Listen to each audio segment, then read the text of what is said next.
The book, yes, it's called The Boy, the Mole, the Fox and the Horse. And it is centrally about a boy, a mole, a fox and a horse. And it's about their friendship, their conversation, what they think about life, how they relate to each other. It's about their fears, their dreams, their hopes, what they struggle with. It's really a graphic, small graphic novel of images with conversation over landscape. With you've got the boy who's naturally inquisitive. He's probably about 6 or 7, asking questions, usually, and the horse answers them. The mole has answers.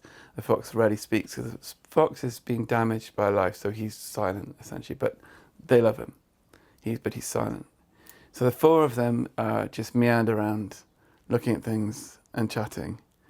There's no real narrative like this happened and then this happened and here they are and then, there are 1 or 2 events, but essentially the conversations are the book. And it's actually a very simple book.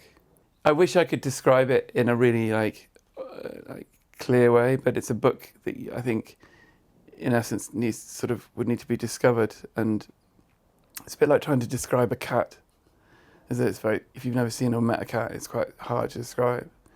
But it's a very simple little narrative, almost a narrative, about these guys. And into vulnerability, they're quite vulnerable with each other. They dare to be vulnerable, which makes them closer. It's that kind of thing. And it's really for anyone. It's Maya, who's 3. My mum's 88. So anything between, yeah.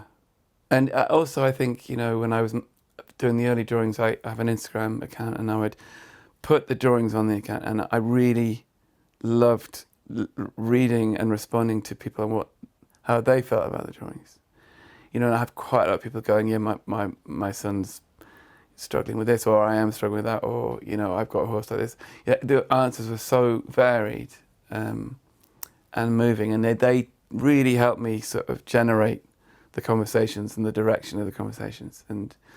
And so I'm really grateful to them because they helped generate the energy. I was terrible. I was really bad at treating myself well, and I've learned to sort of love myself. So all those things, the things I think I probably learned in life, I'm trying to sort of distill and simplify right down into these little people, because hopefully someone somewhere will get something from them.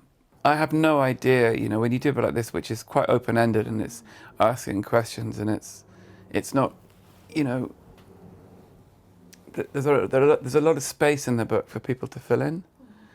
Physically as well, there are blank pages, and I hope they scribble on them, and I hope they make a mess of the book and write their own answers in them. And, I think I have no idea how people will feel. There's some might not like it at all, some might think it's a bit odd, some might, I don't know, but I like to think that everyone has a completely unique response to it. And if I had to say what I would love them to feel, I'd like it really to stimulate conversation, and for friendships to grow out of the conversations, and for it to stimulate honesty. I know for a long time I never dared really say how I felt about life. So just to catalyse good things that help people live more deeply, probably.